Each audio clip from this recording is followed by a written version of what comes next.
Espera un momento.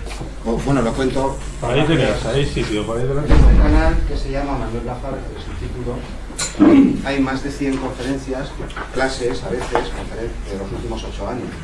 Pero para que nadie se asuste, entra aquí y ve canal Manuel Lafarga, 3.000 no sé cuántos vídeos. Realmente solo hay 115, 120, no sé contado, más de 100 conferencias o clases completas o cursos en la universidad, que decía antes también, que bastantes, de estos temas. Pero claro, están todas ordenadas en cuatro listas principales que dice conferencias completas 1, conferencias completas 2, se ve fácil, pero después lo que uno hace es coger la hora y media o las 2 horas de conferencia y cortar a trocitos de 2 minutos. Nadie pincha hora y media para aguantar a un pesado a hablar de cosas raras, es decir, poco frecuentes. Pero sí que mucha gente, trozos de 2 minutos, de 5 minutos, que tienen otros títulos más llamativos, pues eso sí, lo que uno quiere es visita, difusión, difundir estas cosas y que los músicos, además de tocar, pues hablen también de otras cosas. De modo que no hay 3.000 y pico vídeos, que nadie se asusta. Hay uno entre listas de reproducción y las 5, 6, 7 y 8 listas, como la tríada mayor más o menos, el nomisón, digo, de la serie armónica, dice conferencias completas 1, 2, 3 y 4. Ahí están todas. Y después, por cada una de esas conferencias, están todas y sus mitades, y a veces también sus tercios, como la serie armónica. Pero después, por cada una de esas conferencias, hay una lista aparte con un título muy parecido, donde está la misma conferencia, cortada en trocillos temáticos, a veces son 2, a veces son 3 minutos, en un orden con un índice, es en la misma, se puede ver como uno quiera, si es que está dispuesto a aguantarme eso, durante horas hablando de cosas poco frecuentes. Pues este es el canal, YouTube, Manuel Lafarga, y esta es una página que también tiene links a YouTube, pero no está tan actualizado como el canal. La página la diseñó Penélope, que no me olvide de presentarla, ella es Penélope Sanz, es también una profesora que no es del centro y trabaja conmigo, o yo trabajo con ella, pues más de 20 años. Y me ayuda en todo, la página la sostiene ella y casi la mitad del trabajo prácticamente que se ve en todas partes nuestro, publicaciones, también me dedico a los libros antiguos, a la polifonía del mundo clásico, un poco al cerebro, que es el tema de hoy, la música de las neurociencias, un poco a la evolución humana también, flautas predictóricas y voz, porque voz teníamos, claro, que este es el instrumento ancestral, y la mitad de todo ello, mal contada, pues es también su trabajo. No tenemos mucho tiempo, aunque hay prevista una segunda sesión, una segunda parte, porque Manolo me invitó en cuanto llegué aquí, lo cual yo le agradezco, me ha complacido mucho.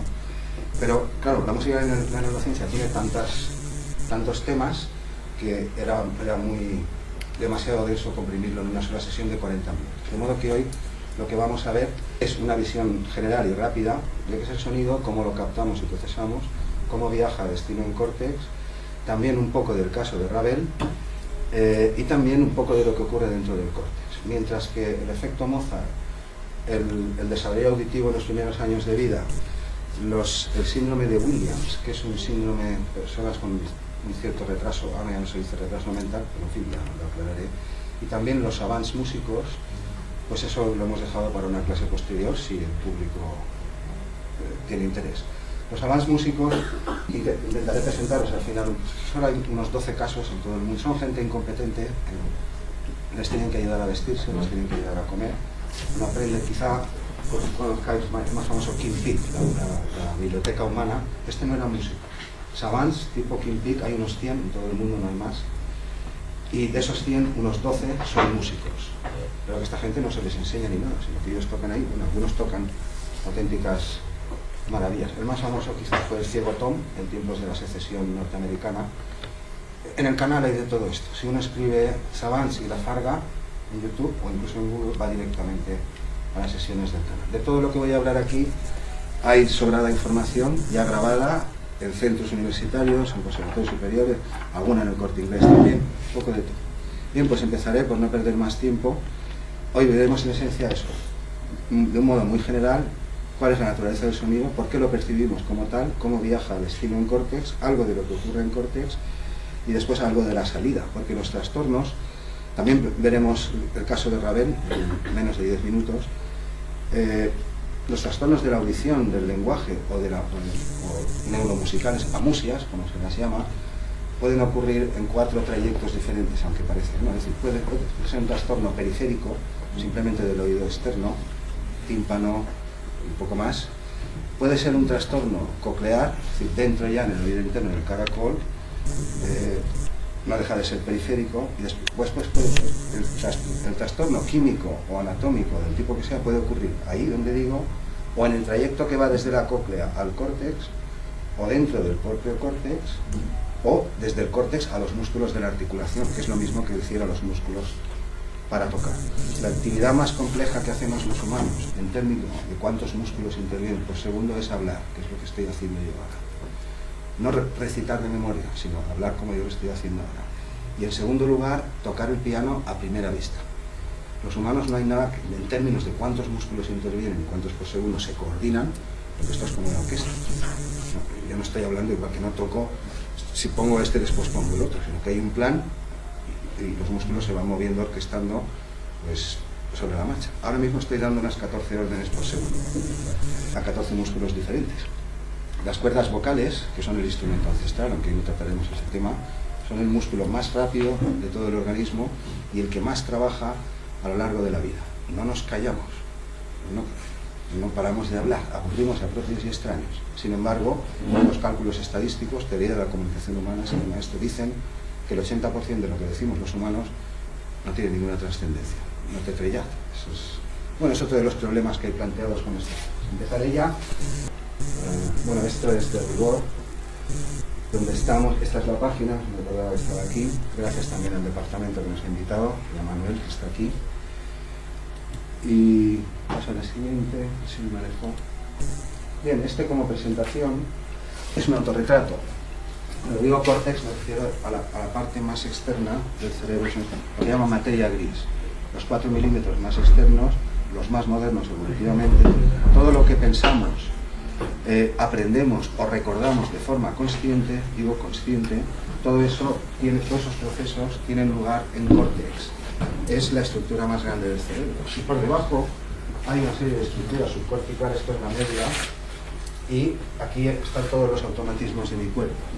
Pero la conciencia, el aprendizaje, los idiomas, la música, todos lo que aprendemos, recordamos o sentimos, incluso emocionalmente, pero de modo consciente, eso ocurre en córtex. Manuel, ¿qué hay desde las estructuras subcorticales al córtex? La pesadilla de un electricista. Después la mostraré al final.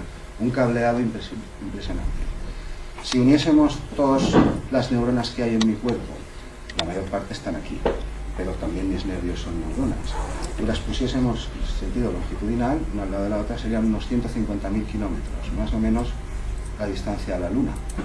Pero la mayor parte de la complicación está dentro de la caja negra. Como introducción, como presentación, soy yo, aunque no se me parezca mucho, pero soy yo, esta es mi firma. Tengo más autorretrato, ya he decidido. Empezaremos con muchas de estas cosas, los presentes las sabemos de sobra, sabemos que es la serie armónica, cómo funciona, pero yo aclararé un par de cosas. En primer lugar, bueno, acorde de la naturaleza es el nombre que le dieron los ilustrados al fenómeno de la serie, a la tríada mayor, Ramón, compañía, todo esto ya lo sabemos. Pero lo que hay que entender es que el sonido es básicamente un fenómeno mecánico, producido por vibraciones físicas. Este es el formato de nuestros libros, que en la página web se pueden ver. Y están aquí los puntos para ilustrar el asunto. El sonido son vibraciones físicas, sin más trascendencia. Soy un junco, soy un cilio, como vemos ahora en el oído, hasta cierto punto. Sopla Eolo, el dios del viento, o vibra el aire, me doblo o no me doblo. Y eso es todo. Es decir, un junco o una cuerda, o mis cuerdas, o el aire puede vibrar una vez, 2, 3, 4, 400, 401, 407. Si vibra entre 16 y 22.000, yo lo percibo por el oído. Si vibra entre 1 y 16, lo percibo por el tacto. Y si vibra no más allá de 22.000, sino más allá de 120 y tantas mil, porque los murciélagos y muchas criaturas, el Tintín, Rex, el perro policía, toda esta gente oye ultrasonidos. Es decir, el límite de la audición no es el humano. El humano acaba en 22.000 ciclos por segundo, 22.000 hercios. Pero hasta 120 y tantas mil, bueno, yo también te conozco. Lo he tenido también, sí. Otras criaturas siguen oyendo. Y más allá de 120, más allá de la audición de ultrasonidos de murciélagos y otras criaturas, más allá entra en funcionamiento el sistema de la vista. Percibimos el mundo en forma de ondas, de vibraciones, a través de cada sentido. El problema, o lo que les gustaría a muchos, es que en la visión, que son vibraciones de muy alta frecuencia, no se cumplen las proporciones constantes de la serie. Otra cosa es que Scriabin, con el Prometeo, quien quiera, cualquier compositor, intente aparejar colores y sonidos, pero hasta donde yo sé, de eso no hay nada. En nuestro arte, en la música, al menos el sistema tonal, en la música occidental, hay una proporción constante, que es la serie armónica. Cualquier frecuencia es la suma. Oímos un solo sonido, como la mostraré. Yo oigo solo un la, pero realmente mi cóclea está oyendo cada uno de los armónicos y la intensidad que tiene cada uno. La, su octava, su quinta, otra vez el la tercera, la quinta, y además los envía por fibras separadas al cerebro. Esto es literal, es decir, yo conscientemente solo oigo un la o una vocal, pero mi cóclea está calculando cuánto pesa cada armónico de esa vocal o de ese sonido y lo envía por fibras separadas a destino al córtex. Quien lo contó, bueno, ahora saldrá, es una Mónica Hahn, ahora lo enseñaré. Eso es lo primero que hay que entender. Ahora estamos en una fase mecánica, no hay transducción ni nada extraño. Lo que vemos aquí son los tres principales tipos de vibración que puede haber. También le conozco a este hombre, lo voy a conocer a la mitad de la clase. En el primer caso, algo, lo que sea, el aire, una cuerda, una lengüeta, lo que sea, puede vibrar una sola vez y entonces llamamos a esto un clic. Esto está muy simplificado. Son los tres tipos generales de onda.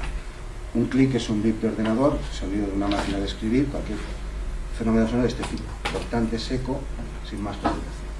Y después el mundo puede vibrar varias veces en un segundo de forma irregular, con lo cual tendríamos, por ejemplo, una palabra, que es lo que estoy haciendo yo ahora, deformando la señal vocálica. O bien puede vibrar de una forma regular en un segundo un cierto número de veces, en cuyo caso tenemos un tono musical, da igual la altura ni la escala. Todas mis vocales son sonidos de este tipo. Y el lenguaje, las palabras son una combinación de ambas cosas. Yo emito una frecuencia vocálica, también hay una prosodia, una melodía del habla, que también transmite información, y yo esa señal vocálica la deformo con los más de 100 músculos que intervienen. Esto no lo he dicho, estoy manejando. He dicho los músculos por segundo que activo, pero no los que estoy utilizando. Más de un centenar. Cuando hablamos, cualquiera de nosotros, el límite de músculos que un cantante usa son 198. Eso está contado. Tenemos los que tenemos y los tenemos todos en el mismo sitio. Los tres tipos fundamentales de ondas, esto nos interesa por supuesto el tercer caso, los tonos periódicos. Cuando algo vibra un cierto número de veces, igual en un segundo, la altura se mantiene estable y eso es lo que llamamos tono musical. Así no es. Aquí tenemos un ejemplo. Es decir, si para caminos recorriese el desfiladero, por ejemplo, en un segundo, y el desfiladero tuviese 220 curvas, pues al salir del desfiladero oiríamos en el aire, en este caso pues un La2, un La. ¿Se entiende lo que...? Bueno, esto huelga, ¿no? Yo lo explico aquí, pero para aclararlo de entrada. Oímos un La, oímos un La2, un Do3, oímos lo que sea, un Do4 mal afinado, que es irrelevante. La frecuencia es un continuo sobre la cuerda de un violín, un glissando tonal. Las escalas y las divisiones culturales es otra cosa. Pero donde quiera que yo me detenga, sea un sol sostenido como a periodo infinito, me da igual. El aire, decir inmediatamente es redundar, ocurre toda la vez. El aire está vibrando también al doble y también a su razón 2/3 y también de nuevo, etc. Es decir, que lo que oímos cuando oímos tonos musicales es realmente un pastel de armónicos, donde la fundamental es la que más pesa, claro. Es decir, ¿y por qué ella es la, Manuel? Pues por lo mismo que en los acordes en estado fundamental o bipolar. La primera nota es la que duplicas normalmente también es la, y en la serie armónica pasa lo mismo. De las 4 primeras notas es como un pastel de bolas. El primer piso es muy grande, el segundo piso es justo la mitad, el tercer piso es 2/3, el otro es la mitad de la otra mitad y cada vez es más chiquitín, pero claro, de los 4 primeros armónicos, incluyendo la fundamental, 3 son la. ¿Cómo no voy a oír la? Es el fenómeno de las inversiones. Si yo en vez de do, mi, sol, do, hago do, mi, sol, mi, pues sigue siendo do, solo que un poco menos do.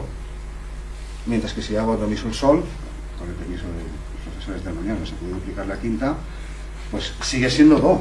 Bueno, no se debe duplicar en progresión, pero la quinta está ahí. pero menos do, pues es el mismo.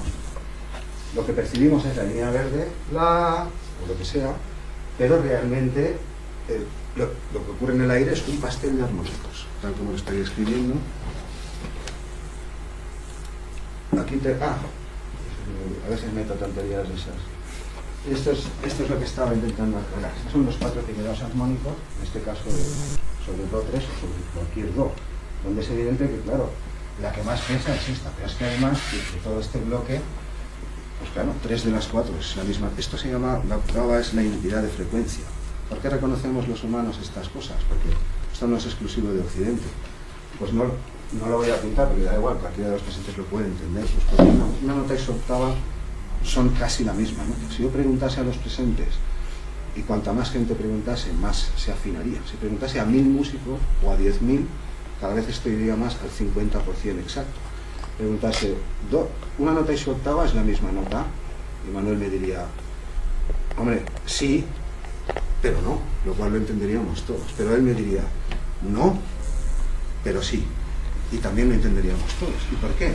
Pues porque una nota y su octava tiene exactamente los mismos armónicos, menos la fundamental y la quinta que aparece en la octava más aguda un poco más arriba. Es decir, son 2 notas casi prácticamente iguales, y por eso la reconocemos como nosotros y los hindús y cualquiera. Eso se llama identidad de frecuencia. Todo tiene que ver con el mismo enredo, con el acorde de la naturaleza, con cómo vibra este mundo. Venus no lo sé, ya nos lo contarán, y el planeta de Alf, pues tampoco lo sé. Las vibraciones simples no existen, como los tonos puros tampoco existen. Tonos puros existen si yo grabo a alguien, lo paso por un sintetizador, una máquina, y quito todos los armónicos menos uno, y eso será un tono puro. Pero en cuanto lo emita por el altavoz, dejará de ser un tono puro, porque volverá a reverberar. Bien, pues en esencia, esto es lo primero, lo esencial, para relacionarlo con el oído y cómo trabaja este sensor. El oído realmente es el sensor más complejo, es un aparato de precisión terrible, es la cóclea, lo que está aquí dentro del hueso. Aquí está solamente por dar una idea de lo que estaba diciendo.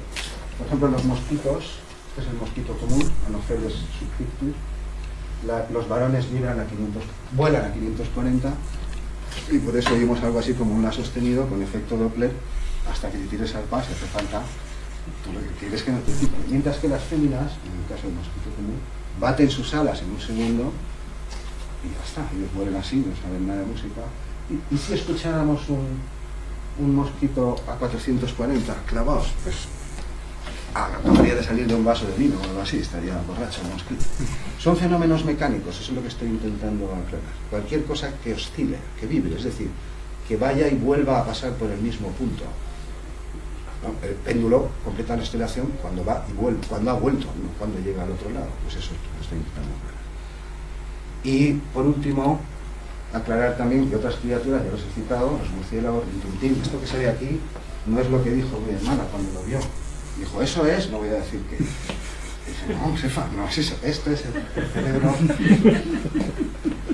Mejor que lo diga yo antes de que tenga una cosa a resaltar por ahí. Es el cerebro auditivo, así se le llama, es el cerebro del delfín. Es el cerebro que más distinciones auditivas hace, el más fino, el que más detalle percibe. Y los demás, pues ya los he presentado. Es decir, hay otras criaturas que también hacen uso de estas cosas. Si alguien quiere oír una cosa sorprendente, que tampoco la veremos en la siguiente sesión, tecléese Wirapuru. Wirapuru es un pájaro del Amazonas que canta con séptimas puras, cuartas puras, quintas puras digo, más que justas. Wirapuru, no hace falta más. Y por último, quiero decir que el mundo está ahí vibrando y la cóclea es una estructura común a todas las criaturas conocidas. En todos los animales conocidos, todos no tienen cóclea, sobre todo insectos y otros, pero los que tienen, todos siguen el mismo patrón. Esto por último son especies musicales, porque ni San Agustín pudo negar que los pájaros cantan. Los pájaros cantan. Wirapuru, hay otros, pero por el Wirapuru podéis empezar, y clases y conferencias sobre estas, iba a decir pajarracos, pero con todo el cariño, que utilizan tonos discretos y a veces intervalos, como estoy citando, para cantar. No es que sepan música, siempre cantan lo mismo, pero el oído está ahí, las cuartas están en el aire y las quintas también, y ellos hacen uso como cualquiera. Bueno, pues hasta aquí el primer bloque. Vamos a empezar a ver el aparato auditivo, en qué consiste, y utilizaré algún autorretrato más. Es decir, el mundo vibra por fenómenos físicos, exclusivamente físicos, mecánicos, digámoslo así. Este es el autorretrato. Aquí vemos la ubicación correcta de los caracolillos. Este señor está mirando al frente o de espaldas. Señor, ¿alguien lo ve? No tenéis modo de saberlo. Al frente. ¿Por qué? Porque tiene aquí Por las orejas, claro, que se ven las orejas. Está mirando de frente. Esta es la ubicación concreta. El caracol es el aparato auditivo, mientras que los tres laberintos, como se les llama, están dispuestos en ángulos rectos, y es el sentido del equilibrio, vestíbulo que llamamos. Es el mismo complejo, ahora lo veremos con mis dibujos, que son, bueno, estos que estamos viendo de los corchos, pero es el mismo sensor, solo que la mitad de él se dedica a captar los armónicos del aire, o más cosas, cualquier vibración, también las irregulares, y los otros tres nos indican nuestra posición en el espacio. Los mareos, los vértigos y esas cosas tienen que ver con el sistema vestibular, que son estos tres canales. Aquí lo vemos en su posición correcta. Este es el primer libro de anatomía del oído, de Giulio Caserio, un renacentista contemporáneo de Zarlino y de todos estos. Veamos, es el mismo dibujo, lo utilizaremos, aquel de allí. Lo que vamos a hacer es avanzar por esta sección, ver el caracol y después el trayecto hasta las áreas auditivas. Aquí lo vemos, en rojo el caracol, la posición, el rosa es el tímpano. El tímpano lo único que hace es amortiguar la intensidad 200 veces. No hace nada. Me llegan 200 cubos de agua, yo los paso para apagar el incendio. El mundo vibra 200, el tímpano pasa 200. ¿A quién? A los huesecillos. Hemos ampliado esta zona y ahora estamos viendo los tres huesos.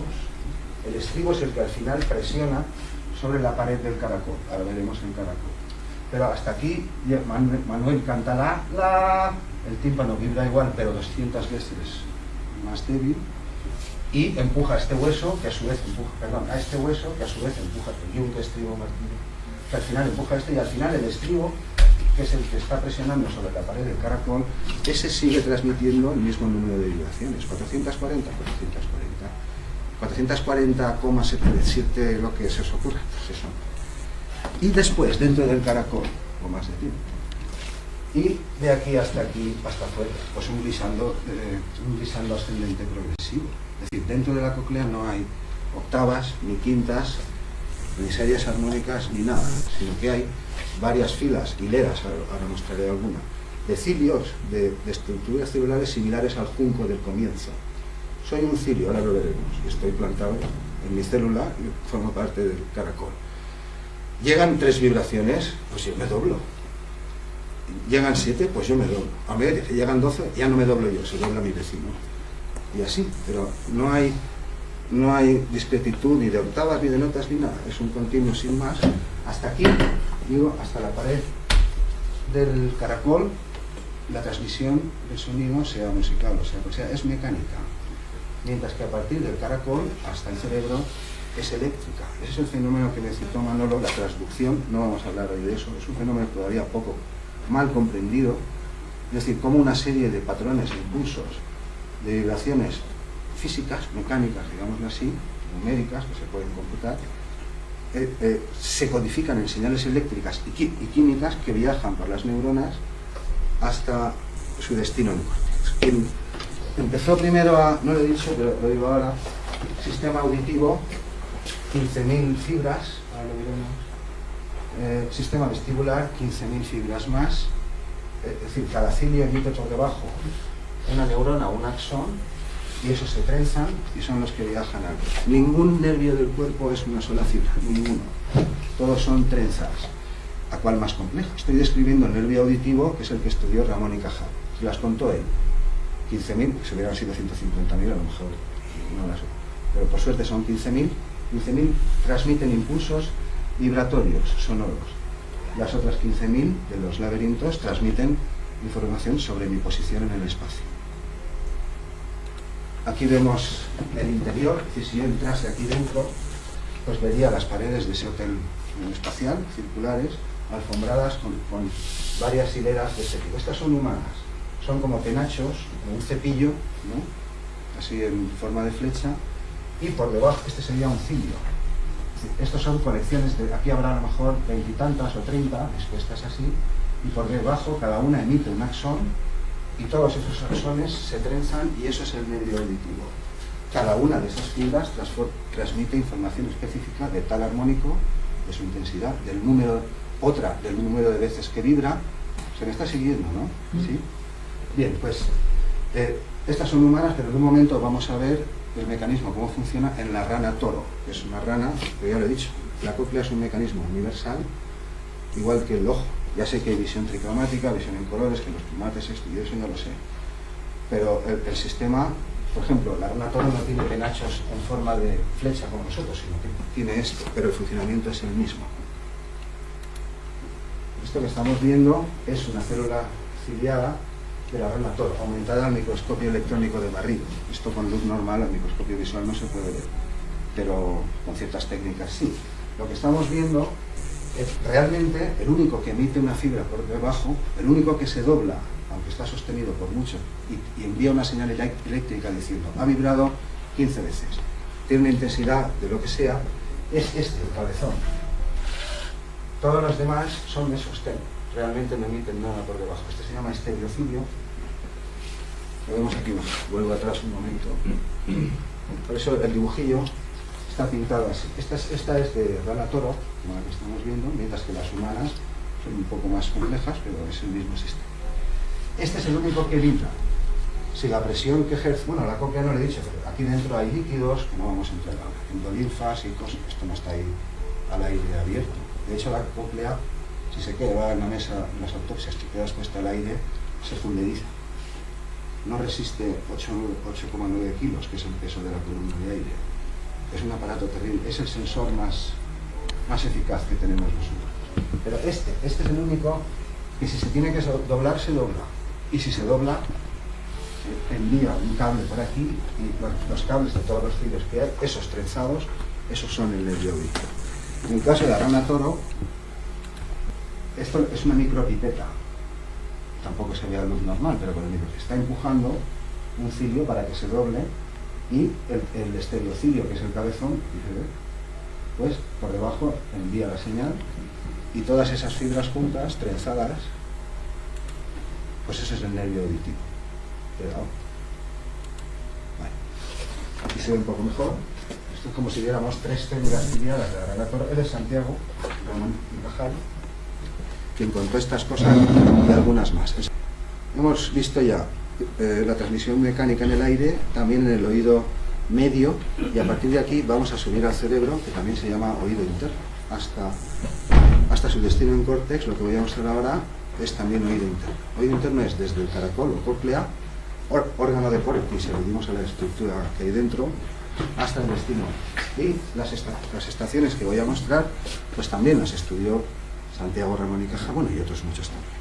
Es decir, desde la cóclea, desde que mi cóclea ya ha identificado cuántas veces vibra la orquesta con todos sus instrumentos, la frecuencia de sus sonidos, la intensidad y todo, y lo envía hasta que llega a córtex. Hay al menos 6 estaciones de tránsito, es decir, relevos. Neurona toca a neurona, neurona toca a neurona, pasa la información, pero ya no por medios físicos y mecánicos, sino por medios eléctricos, por procesos, eléctricos. Bueno, gracias Santiago. Él es Camilo Golgi. Esto es lo que estaba diciendo. Tenemos 2 cócleas, ¿sí? Y la información la capta cada cóclea, la envía al córtex contrario, y después a través del cuerpo calloso, que son 200 millones de fibras mal contadas. Los hemisferios están separados, pero están conectados, claro, la oreja con la oreja, este fa de aquí con este fa de aquí, pues, esto sería un desastre. Pero aquí lo vemos, esto se llama estaciones de tránsito, el complejo olivar, el complejo olivar superior, tubérculos cuadrigéminos, en fin, no voy a entrar aquí ahora en el nombre. Si uno quiere saberlo, pues se busca un manual de anatomía del oído y ahí viene todo. ¿Qué pasa aquí en cada punto del relevo? Al menos 6, hasta su destino en corte. Pues la información pues es recodificada. Eso es como si yo para montar un robot, por ejemplo, o un juguete mecánico, no necesito tenerlo aquí físicamente, es decir, podría dar instrucciones a cualquiera de los presentes y piezas diferentes, enviaros a otra parte, ahí a la rotonda, y ahí reconstruiríamos de nuevo. Pero los sentidos funcionan así, el oído también. Fragmentan la información que hay afuera, la envían por paquetes, por piezas, digamos, y separadas a destino, y el córtex ahí se vuelve a montar. Por eso decía antes, los trastornos se pueden producir a nivel del oído externo, que esto es, pues, en fin, que tiene el tímpano tocado perforado, pues bastante desgraciativo, son trastornos periféricos sin más trascendencia. Los trastornos pueden estar a nivel de cóclea, en muchos casos de sordera, hay tipos diferentes, pero también se pueden producir en cualquier punto del recorrido, es decir, de la cóclea al córtex, también dentro del propio córtex, ahora veremos cómo hablamos en modo muy general, y después, cuando yo doy las órdenes para hablar o para tocar, al menos en 4 tramos, y las consecuencias son diferentes. Después presentaremos el caso de Ravel también muy rápidamente. Esto resume un poco lo que decía. Aquí esto es como una sección coronal, se me cortado así. Cada cóclea proyecta al lado contrario, y esto hay que tenerlo en cuenta. Las áreas auditivas están aquí, no aquí. Esto es la ínsula, el fenómeno de los sinestésicos, de Satie y compañía, que tiene una base neurológica real. Pero estas no son las áreas auditivas, es decir, el cerebro ha crecido y con la evolución ha chorreado, digamos así, se ha desbordado y queda también córtex interno. Pero esta no es la área auditiva, esta de aquí. Esta es de afuera así. Y ese nervio auditivo de la izquierda y de la derecha, cuando llega al esternocórtex, estas son las áreas auditivas primarias. Y aquí es donde llegan esas 15.000 fibras de la córtex. Pero alrededor, esta línea de puntos se llaman áreas auditivas secundarias. Y aquí hay al menos 12 áreas más. Algunas tratan la frecuencia, otras la intensidad. Pasa igual en la lista. Aquí detrás, que es donde vemos el mundo, hay al menos 32 áreas secundarias. Aquí hay trozos que responden al color, otros solo al color, otros a la profundidad, a la textura, al brillo, al contraste, a líneas verticales, a líneas horizontales, y solo a eso, a inclinadas 45. Están especializadas, al menos 32 en primates. En el oído no hay tantas, o no las conocemos todas, pero alrededor, en una corona alrededor de donde llegan las fibras auditivas, pues se tratan diferentes tipos de estímulo. Las consonantes no son como las vocales, la prosodia tampoco es como las vocales. El timbre, todas esas cosas son... El timbre supongo que se sabe, si no ya deberíais buscarlo y averiguarlo, no depende ni del material del instrumento, sino del modo como se inicia el sonido. Si es flotado, si es percutido, si es lengüeta simple, si es lengüeta doble, si es pulsado, si es plectro, eso es lo que determina más el timbre. Y después el material y otras cosas. Bien, pues aquí vemos, este es el hemisferio izquierdo, que es crítico en lo que yo estoy diciendo, porque esos 100 y pico músculos que estoy utilizando para hablar, los gestiono desde el hemisferio izquierdo. Es decir, tenemos 2 mitades y el 90 y tantos por cien, aunque no sea el 100%, pero el 90 y tantos por cien de mis músculos y de todo, salvo sistema digestivo y eso va a la estructura automática que hemos mostrado antes, pues mi mitad izquierda se proyecta y es controlada desde el hemisferio contrario. Y mi mitad, pues otra vez, y mi derecha desde el izquierdo y mi izquierda desde el derecho, porque de todo tenemos 2, o de casi todo. Y si alguien está pensando algo raro, le diré que incluso de eso, solo tenemos 1, tenemos 2 mitades. Por ejemplo, la lengua. Yo estaba pensando en la lengua, ahí se han sonreído, no sé qué estarían pensando. No sé. Pero solo hay un director de orquesta. Y este director de orquesta, que se llama de Broca, en el lado izquierdo. Y de cada 100 zurdos, 66 siguen teniendo el director de orquesta en el hemisferio izquierdo. Esta es una cuestión genética. Los pajarillos que he mostrado antes, las aves cantoras, que son casi 4.000, todas producen y perciben el canto, salvo alguna excepción, también con el hemisferio izquierdo. Estas son cuestiones de desarrollo, genética, evolución, y no vamos a entrar aquí.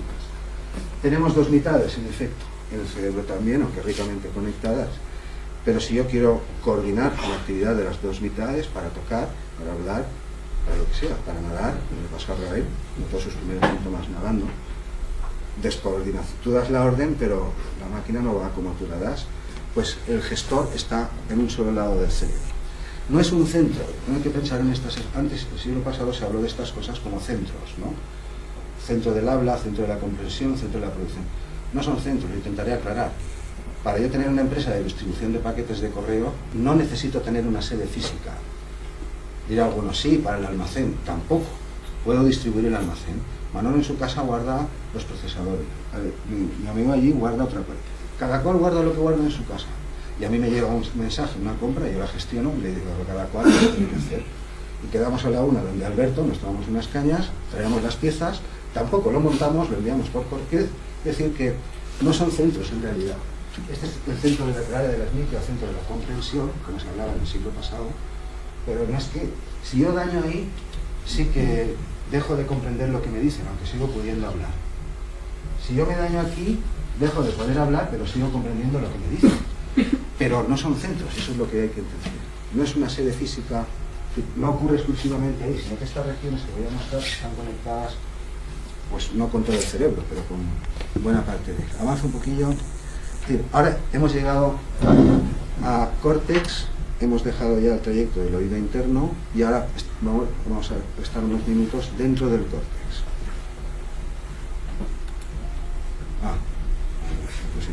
Esto de la media perilla es por eso. A veces me la dejo. Si me veis algún día por el pasillo con media perilla, no pasa nada. Llevo pues más de, ya lo creo, casi 20 años que a ver, cuando doy una charla de estas me la dejo y no me han encerrado, no me han pasado. Soy famoso en parte por eso. Es para ayudar. Hay media perilla, no sé si se ve. Me la dejo 2 días y en la siguiente clase vengo con la perilla al otro lado. No digo nada, pero la gente coloca las cosas. Tenemos 2 mitades, pero no para hablar ni para hacer música. En realidad, lo que hace el gestor unilateral es el control motor complejo. Me explicaré. Si yo tengo que organizar una serie de movimientos muy complejos, porque me vienen muchos músculos, para bailar, para tocar, para hablar, para escribir, porque si quiero escribir Music Language Thinker, tengo que programar y poner una M y después, porque si no, si yo quiero tocar el violín y quiero tocar la sonata del diablo o lo que sea, pues tengo que hacer esa serie de pasos, pero cuando tengo que orquestar muchos actos motores del tipo que sea, coreografías, por ejemplo, gimnasia rítmica, cualquier cosa así, me atrevería a decir que hasta un ciclista, cuando calcula cuántas pedaleadas da, porque después viene el puerto, cuando tú tienes que programar un gran concierto de un modo estricto, eso se llama control motor complejo, y eso es lo que gestiona el área que veremos en un momento.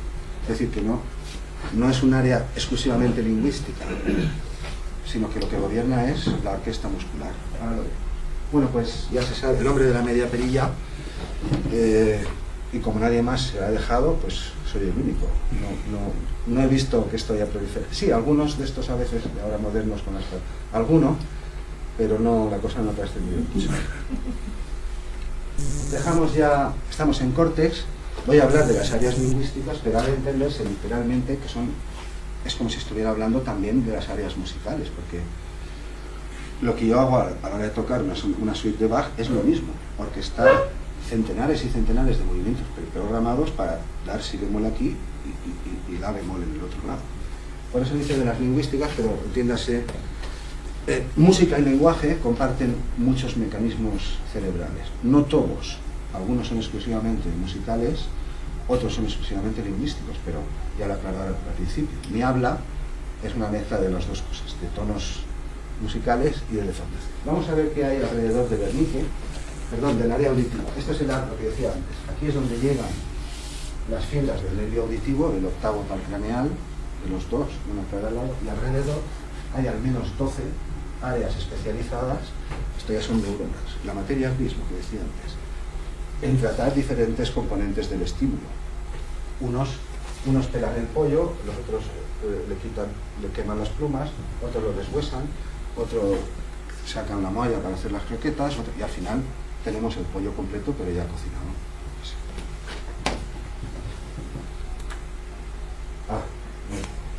Bueno, no pasa nada. Recuerda las cosas, ayuda, también distrae, hace reír.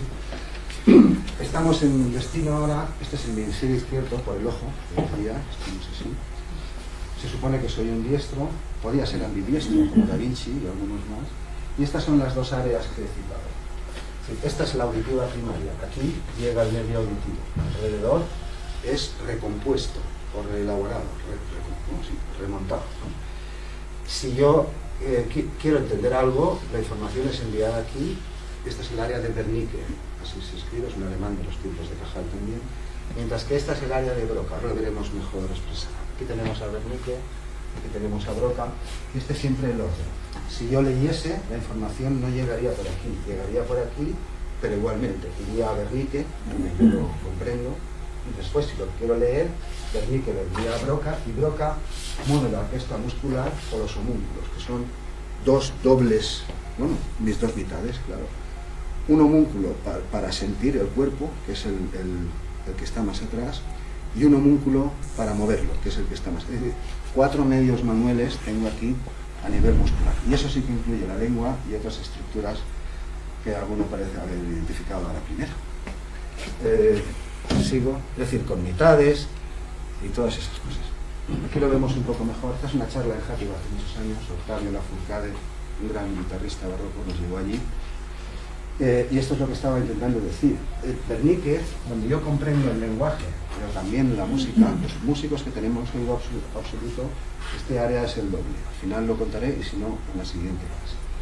Pero, pese a que yo comprendo el mundo así, es decir, si yo tengo una lesión química o genética o de lo que sea, o como el padrino, ¿no? O en el bate, cualquier cosa, un trauma ahí, yo dejo de entender lo que me dicen, pero sigo pudiendo hablar. Por ejemplo, la agnosia auditiva verbal, que es una lesión bilateral en ciertas áreas de córtex, el paciente le dice al médico así de clarito, se lo dice, mire, le estoy oyendo hablar, pero no entiendo nada. Dice que oye los sonidos como agrietados, corriendo unos como ruidos de papeles arrugados. Si lee, entonces sí, pero si oye hablar, si lee sí, porque la información no pasa por donde está el área lesionada, sino que pasa por aquí. Va a Wernicke lo entiende y el hombre habla. Pero si tiene que entender, agnosia auditiva verbal se llama, como que crea, se informa de las cosas. Pero si se dice, articulas perfectamente, porque Broca está útil y mueve la orquesta muscular, ahora la veremos, pero no entiendes nada de lo que te están diciendo. Con todo, por eso está aquí, para aclararlo, Wernicke no es un depósito del léxico, no es un diccionario, no es un banco de datos con palabras, sino que es más bien una especie de matriz, como las de los matemáticos. Una matriz no es nada concreto, ofrece muchas posibilidades. Bueno, que Wernicke decodifica los sonidos, las palabras, los idiomas, si hablas varios, pero realmente recurre. El lenguaje, es lo que estoy intentando decir, no es el habla. El habla es un caso particular del lenguaje, pero el lenguaje es una función cerebral superior. Es decir, yo puedo decir lo mismo exactamente, a lo mejor no, pero yo podría dar esta clase por gestos, que no son los signos alfabéticos es decir, los sordos tienen dos sistemas. Uno es representar cada letra con una posición de la mano, dactilográfico, y otro es las lenguas de gestos, que eso no tiene nada que ver con la letra en sí. Diré más, yo podría aprender esta clase por Braille, si fuera ciego, en cuyo caso la información ni entra por el oído ni entra por la vista, pero acaba en Wernicke, claro. ¿Y por qué digo eso? Pues porque las letras de Braille tampoco son L's, la L no es una L, la A y la S no son S, son otro tipo de símbolos. Es decir, el habla, el Braille, las lenguas de gestos, cualquier idioma escrito, son solo casos particulares de una función cerebral superior que Luria llamó lenguaje, y eso es lo que hay, eso es lo que intenta ilustrar. Este área es muy crítica, ya lo he dicho, para entender el lenguaje y para entender piezas musicales y las metáforas y muchas cosas. Pero no hay que pensar que esta es típica para eso y el resto no. Esto no está flotando ahí ni es una cápsula. No es un depósito. Yo no almaceno cosas ahí, ni siquiera palabras. Lo que almaceno son más bien rutas, o ceros y unos, o si se me permite hablar así, algo parecido a lo que hace un procesador. Después Wernicke recurre a lo que tenga que recurrir. Que si son conceptos visuales, pues irá a estas zonas con sus cables. Si son conceptos relacionados con el cuerpo parietales, irá a estas zonas. Si es planificación o imaginación, entonces irá a las zonas frontales y volverá. Esto es más, no es como una estación como la de Alicante, es más bien una estación como la de Chamartín, no sé si se ha visto alguna vez. Es decir, una estación de estaciones. Los viajeros llegan, cada cual sabe dónde va, pide su billete, y al final de muchos tramos y muchos procesos nos reunimos todos en un andén y ese tren a punto de salir y a cada uno en su sitio, eso es el área de Europa. Bueno, es una metáfora que hoy no traigo aquí, pero se puede entender, y si no en el canal, paso un poquito más, Aquí vemos ya el homúnculo, lo que decía, mis ojos están aquí, él es el líder de Motorhead, se entiende, supongo que se entiende por qué. Motorhead significa cabeza robótica o algo así. Mis ojos están aquí, es decir, yo tengo de oreja a oreja, en esas bandas que estábamos viendo hace un momento, para cantar, para escribir, para bailar, para hablar, para mover, todo lo que tengo en el cuerpo, incluyéndolo todo, músculos. Aquí, en estas dos bandas, no hay conectadas sistemas digestivos, automatismos de funcionamiento, eso está a nivel subcortical, la estructura que he mostrado al principio, muy por debajo, eso funciona automáticamente.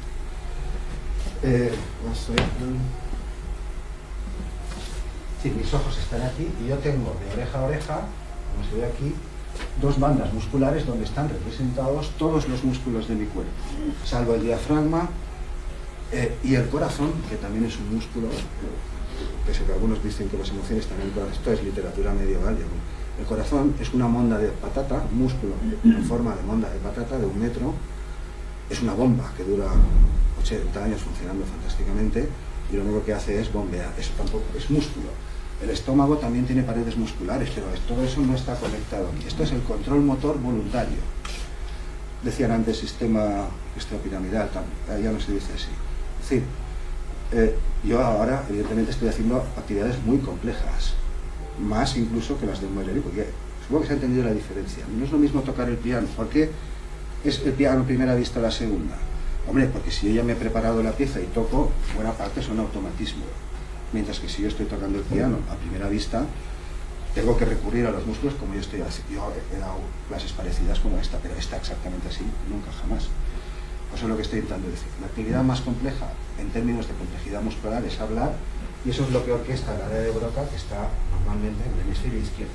El director, aquí lo vemos, si tenemos dos, la más frontal es la motora, ahí hay una conexión para cada músculo de mi dedo, para cada músculo de mi brazo, y yo la activo, es decir, la contraigo o la relajo. Y después, en paralelo, aunque no exactamente par y paso, es decir, estrictamente no, pues tengo otra para sentir la información de mis músculos, los motores y los que no son motores, bueno, que también son motores. ¿Se ve esto? ¿Se entiende? Aquí se ve una sección para ilustrar que hay dos, en efecto. No tenemos un solo homúnculo, tenemos dos medios homúnculos. La mitad de mi cuerpo, es decir, la mitad contraria de mi cuerpo para moverlo, la mitad contraria de mi cuerpo para moverlo y detrás para sentirlo. Avanzo un poco más. Aquí vemos lo que estaba diciendo. Hay problemas planteados en relación con el control motor del habla, no del canto. También, pero cantar no es exactamente lo mismo, por la misma razón. Yo preparo el aria, como cualquier músico, la ensayo 100 veces y eso se convierte en un automatismo. Los pianistas muchas veces, eso ellos me desmentirán, leen grupos, arpegios, es una lectura musical más visual. No van leyendo nota a nota, sino que ven un grupo de arpegios, mi sol, do, mi, sol, do, mi, do, mi, sol, do, mi, sol, do, mi, do, re, la, re, fa, la, re, fa, do, re. Tú ya sabes la estructura, tú no vas leyendo todas las notas. Además tienes un oficio, una profesión, esto es literalmente así. Sin embargo, en el caso del habla, la cuestión es muy compleja. Estos problemas los planteó Lenneberg en los años 70 y siguen sin solución. Yo solo voy a citar uno, el del nervio recurrente. Este es el que inerva las cuerdas vocales.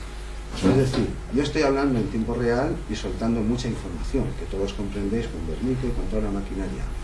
Pero realmente estoy imbricando la señal vocal, claro, porque está en castellano, que yo ya lo sé, en un código, pero estoy imbricando señales tonales, musicales, que también dan información, con deformaciones que son las consonantes. Y todo eso da un sentido semántico que no es absoluto. Manzana se dice manzana, pero se dice poma, pero se dice apple, y en chino Dios sabe cómo se dirá. Así que esa no es la cuestión. Sí, ya sé que lo podemos hacer. Vamos a preguntar. Es decir, todo esto está conectado no a nivel central, que también, sino gestionado desde córtex. Y estos son los tres músculos que inervan la lengua, los músculos de mi cara, es decir, buena parte de ese centenar pico que he citado. Pero hay un nervio que se llama el nervio recurrente, en dos nervios, uno para cada mitad de la laringe, que este problema fue planteado, insisto, hace medio siglo y sigue sin resolver, y otros dos veces que no citaré. Estos son las vocales, los cuerpos vocales. No hace falta que insista. Es decir, Conocemos, porque esto se sabe ya hoy en día también, conocemos la velocidad de propagación eléctrica, ahí interviene la transducción, procesos neuroquímicos que no entendemos, pero conocemos la velocidad a la que los impulsos eléctricos viajan por las neuronas, por los nervios, es el mismo, la neurona. Conocemos la sección del recurrente, conocemos su longitud.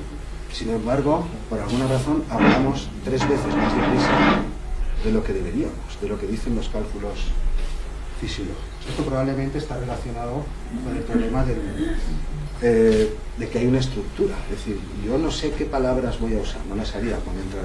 Sé de qué voy a hablar, claro que sí. Sé cómo se organizan estas, pero no entro aquí con una especie de partitura de palabras que después reproduzco. Es decir, hay un plan general, antes incluso de hablar, con una especie de partitura de orquesta pues para cada idea o para cada grupo de ideas. De modo que yo empiezo a hablar, pongo en marcha, no paro, que si no ya os enteraréis, acabo de llegar hace 3 semanas, pero ya se irá a hablar de mí. Es que no se callen, aquí tengo testigos. Por alguna razón que no se comprende todavía muy bien, los humanos hablamos 3 veces más deprisa de lo que deberíamos.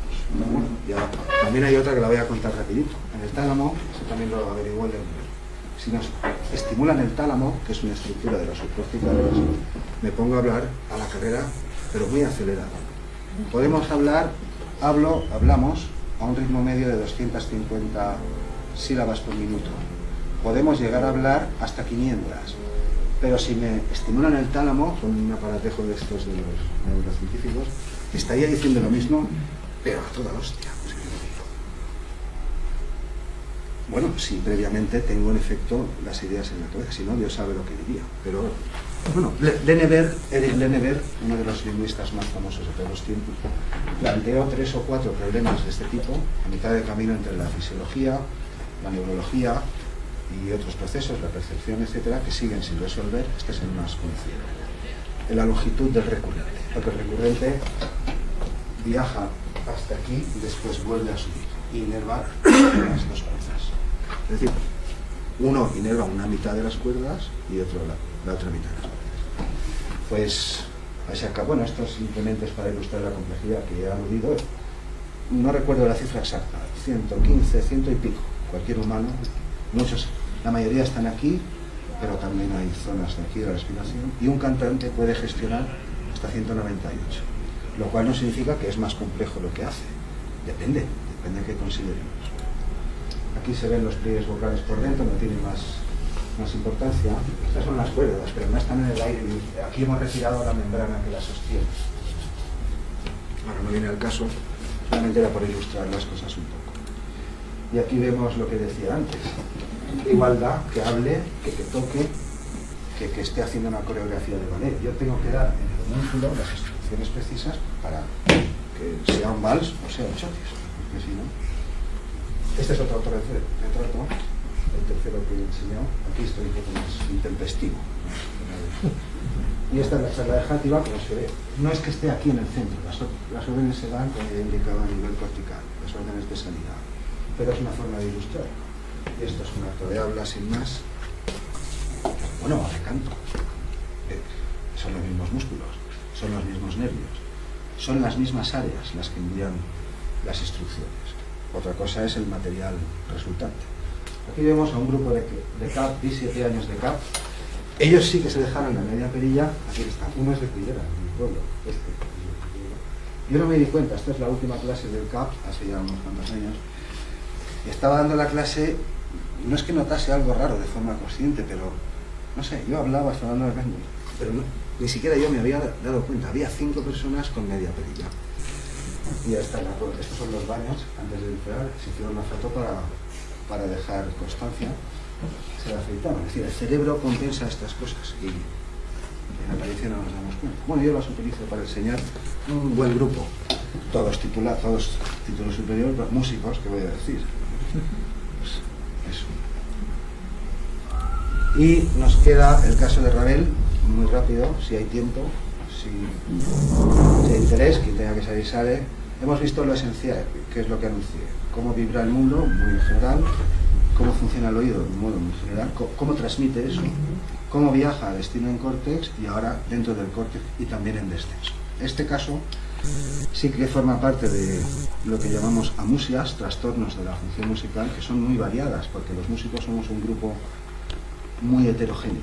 Es decir, los pianistas funcionan de una manera, el trombón lo hará de otra, la cuerda de otra. Es decir, la lateralidad y el número, los mecanismos por los que se produce un percusionista de otra.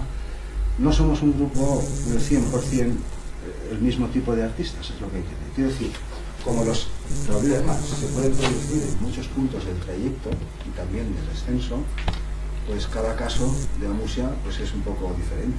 Si yo tengo dos casos de agnosia auditiva bilateral, que he citado antes, o sordera tonal, también se le llama, perdón, mezclado, antes he dicho agnosia auditiva verbal, exacto.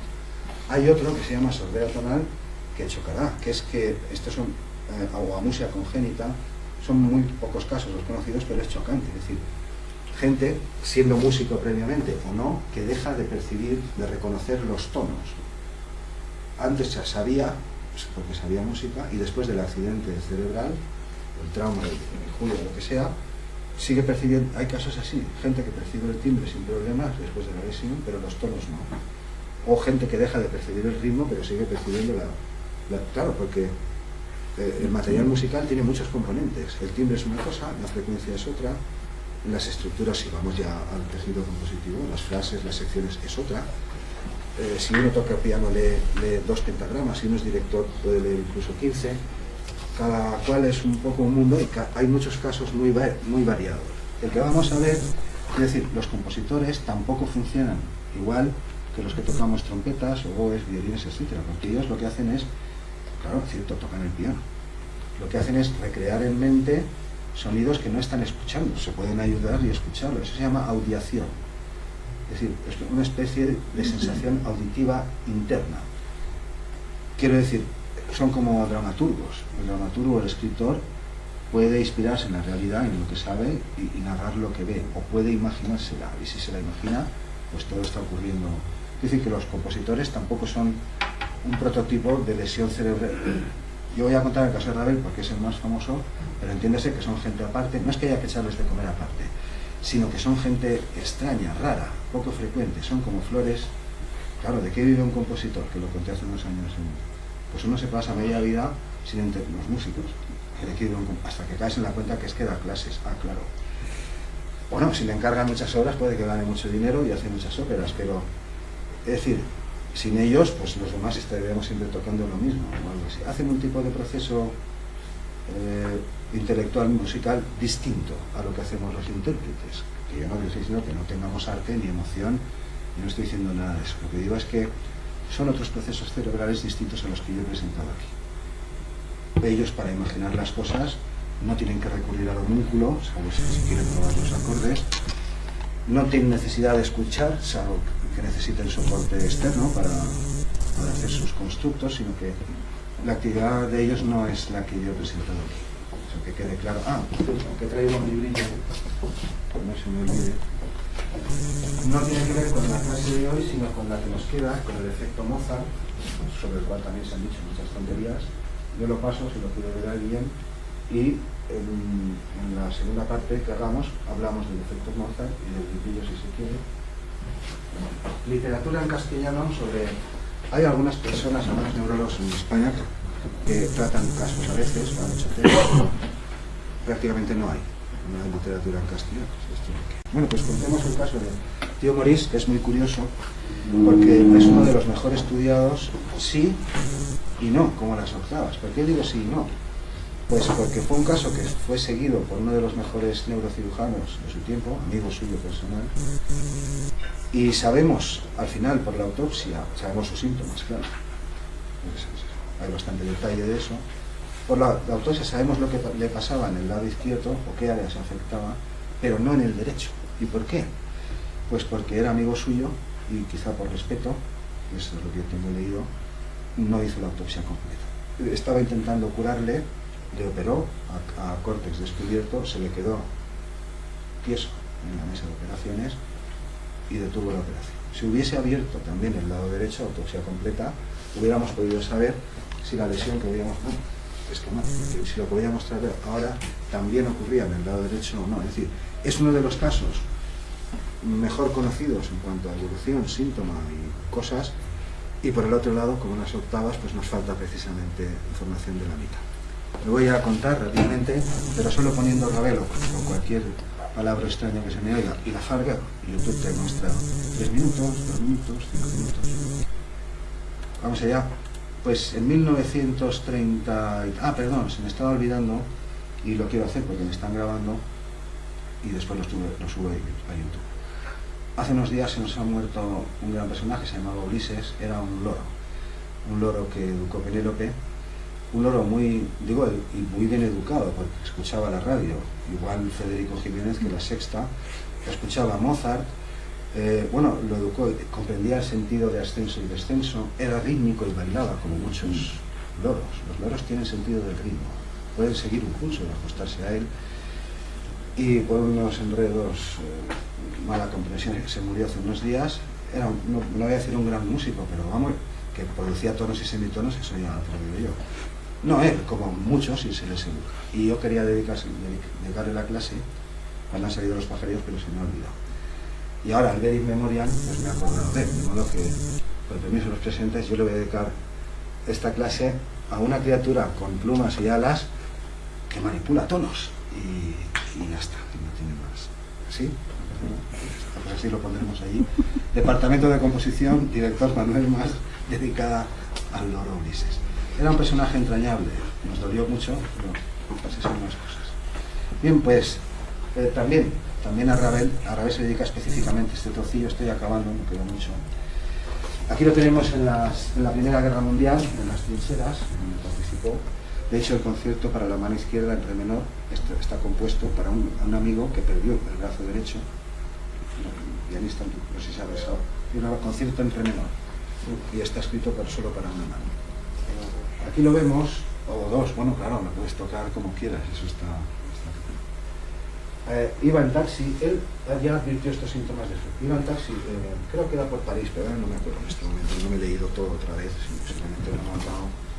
Y el taxi, esto es 8 años antes de que muriera, el taxi tuvo una especie de choque, no fue un accidente gordo ni nada, pero el hombre se pegó con la cabeza en el dintel de la puerta del taxi, en la parte rígida de arriba, y en apariencia pues no pasa nada, se fueron a su casa, dolor, pero al cabo de los meses, a lo largo del primer año, sus alumnos de composición, él ya había empezado a notar, él nadaba todos los días, desincronización motora.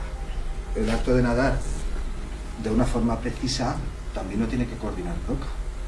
Hombre, si yo me tiro al agua y empiezo a hacer el pato sin más, pues mi broca no interviene. Y si yo tengo que calcular cuántos metros debo bucear, cuánto aire le debo tomar, cuánto tiempo lo tengo que resistir, cómo alargo el brazo para coger la ostra que tiene la perla y volver sano y salvo, pues todo eso son acciones motoras precalculadas. Y ahí interviene broca. Él había notado cosas, en fin, la cosa siguió, y sus alumnos de composición empezaron a hacer observaciones en clase que cometía errores al escribir, no al escribir notas, sino al escribir, eso fue el principio, sino al escribir letras en los ejercicios de armonía, de composición, andante, o molto, lo que sea, legato. Con las notas el problema apareció después. Le decían, oye, que te has equivocado, que habías escrito mal, y yo, así, pero no lo corregía, y así, y atrás. Bueno, el caso fue empeorando.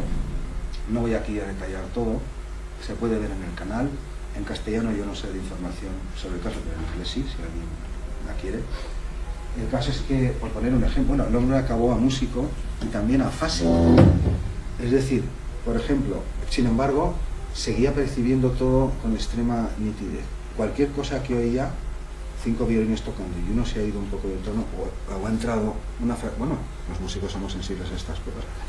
Es decir, un músico percibe exactamente si 7 violines o 7 clarinetes han sido sincrónicos en la entrada o no.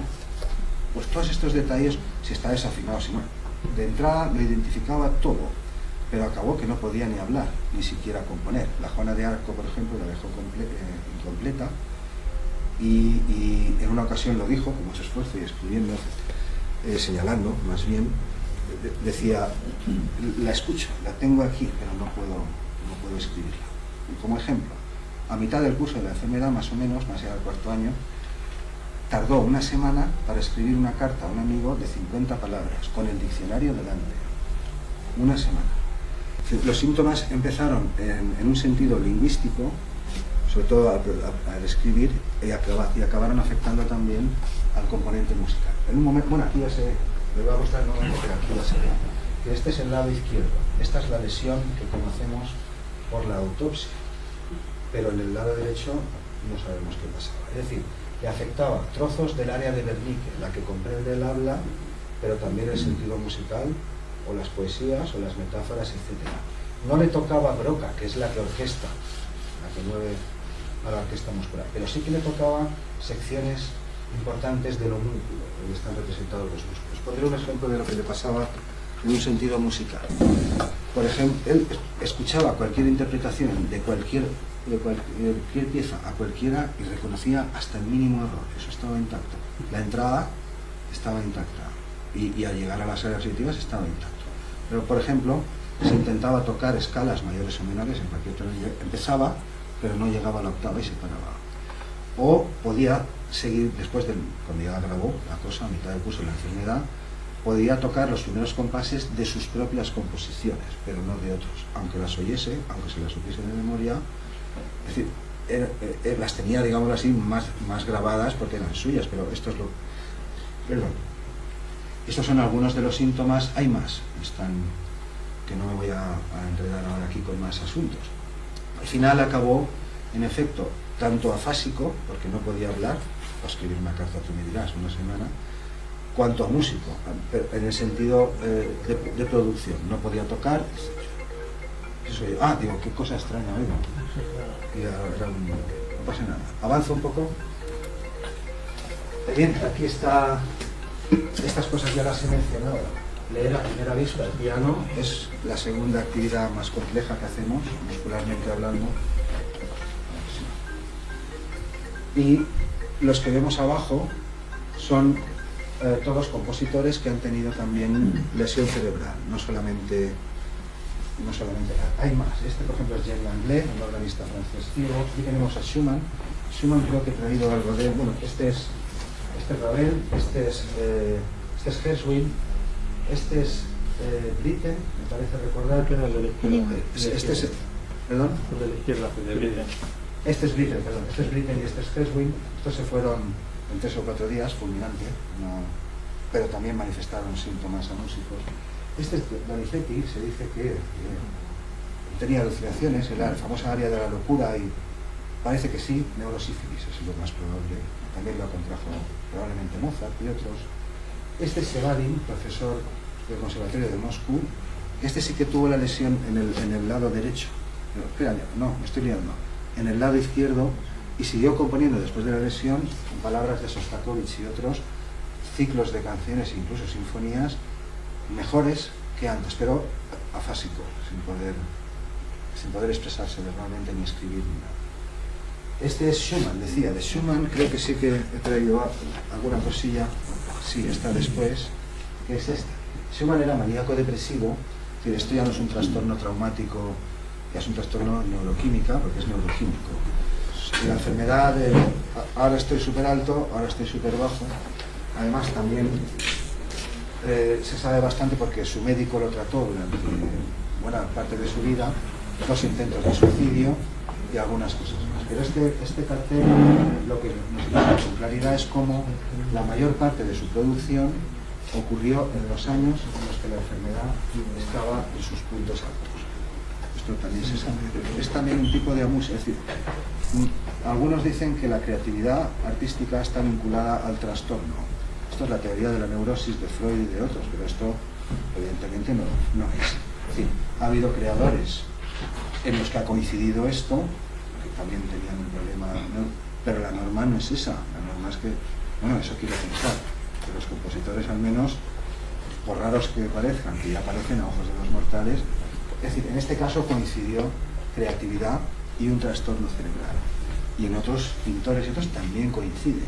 Pero la teoría de la neurosis y de la olla a presión eso explica algunos casos, pero desde luego no es la Bueno, es un ejemplo bien documentado de cómo en los años en los que estuvo en los puntos más altos de la enfermedad es precisamente donde compuso la mayor parte de sus obras. Y esta, que me he saltado, es la que ilustraba el caso de Ravel un poco mejor.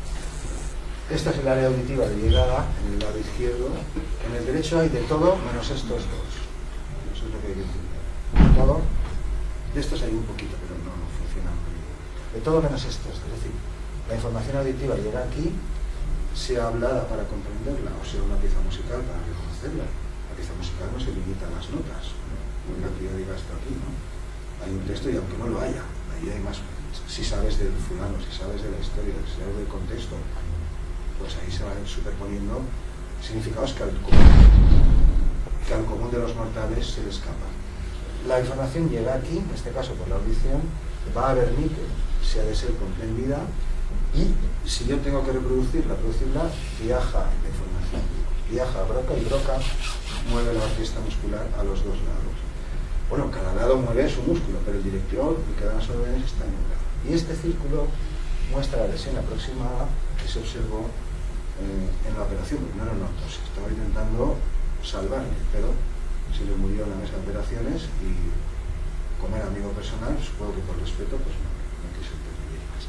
Como se ve, afecta a zonas motoras, también sensomotoras, que es como se llaman, las del cuerpo, también en parte a Wernicke y zonas del parietal. Y bueno, lo he apretado mucho, lo he resumido mucho, pero si se quiere más detalle, incluso con anotaciones y referencias, tecleese Ravel y la Farga, pierde uno o a lo mejor gana 10 minutos de su vida y se entera con más detalle de lo que... Yo he venido aquí hoy pues como entre compañeros y entre alumnos, no me he preparado la conferencia todo como hago a veces, sino que montar las imágenes en una secuencia que había pactado, que previamente había hablado con Manolo, estos 3 o 4 temas y ya está ahí. También para que sirviera de prueba de algunas de las cosas de prueba en vivo que hemos oído hoy. Para cerrar, estos son los síndromes de Williams, son un tipo específico identificado. Antes estaban con los Prader-Willi mezclados con otros trastornos, son un síndrome con unas características muy bien identificadas. Y la mayoría aprenden a tocar instrumentos musicales, claro, si se les da la oportunidad y con cierta práctica. No es que lleguen a ser grandes músicos, pero hay una excepción que es esta mujer, Gloria Lenjo, más de 3.000 canciones en más de 20 idiomas, creo que ya ha muerto, no estoy seguro. Es decir, no son autistas, o sea, son un tipo de autismo, pero no son, se llaman así, síndrome de Williams. Aquí hay un amigo nuestro se llama Iván, en la Llosa de Ranes, en la banda de la Llosa de Ranes, uno de los percusionistas es síndrome de Williams, se llama Iván, va a sacar un canal now también. De esto hablaremos en la próxima clase, pues 10 minutos. 10 minutos o 15 del síndrome de Williams y, del efecto Mozart, estaba diciendo antes, y de cosas similares. ¿Qué hay de verdad y qué hay de ficción o de mercado? Porque el mercado es libre y el que se lo lleva lo vende. Hay una parte de verdad en lo que se dice y una parte que es ficción. Y también los avances músicos, con esto cierro, a los que he aludido al comienzo. Este es el que citaba. Hizo ganar en tiempos de la Guerra Civil Norteamericana, porque lo llevaba por todas partes, pues casi $1 millón al general de Thieu, un general sudista, que es el que lo tenía en sus plantaciones. El niño a los 4 era ciego, retrasado, como decíamos antes, completamente. En su vida creo que nunca llegó a manejar con más de 200 palabras, por aquí se cuenta, pero sabía tocar con una precisión asombrosa más de 7.000 piezas. Oye, o sea, un espectáculo, lo llevó por todas las ciudades de Norteamérica. El ciego Tom, se llamaba Tom Higgins. Por dar un ejemplo, ya hablaremos con más detalle de él y de solo hay 12 personas como este ya murió. En una ocasión también a presentar al general, oye, que sacó un pastón en la época, $1 millón de hace siglo y pico, pues tú me dirás. Lo llamaron a la Sorbona, al Conservatorio de París, y el hombre fue para allá, y los profesores de piano habían preparado varios... Era ciego y retrasado completamente. Bueno, dicho con todos los respetos, que ahora ya no se habla así, incompetencia cognitiva, se dice. Y le habían preparado varias pruebas para que el ciego Tom las resolviese. De modo que en una de ellas tenía que entresacar una tercera línea melódica de 3 pianos que estaban tocando a la vez y reproducirla, y el hombre la reprodujo. Pero en otra, todavía más curiosa, si uno escribe Ciego Tom, ahora no me acuerdo, sí, creo que sí. Y os abans músicos de la Farga, podéis refrescar todo esto. Uno de los profesores se sentó al piano, subió al escenario del salón, se sentó y tocó una pieza con una sola mano. Una pieza no muy compleja, pero que se podía tocar a dos manos, pero que también era posible tocarla con una sola mano. Pero esto no lo sabía, esto lo hacía. No me la tocó. Y después subió el ciego Tom a tocar lo mismo, hizo exactamente lo mismo. Se puso una mano detrás y tocó la pieza con una sola. Bueno, pues hay vivos, quedarán 11, más o menos. Todos tienen actuaciones en YouTube, ya diré quiénes son, y cualquiera los puede escuchar. Y creo que con este Nacho, pues un placer. Ya siento que no haya habido tiempo a las preguntas, pero como voy a estar por aquí enredando, pues oye, me pilláis a las... Ahora, tiene que ser a las 12:30.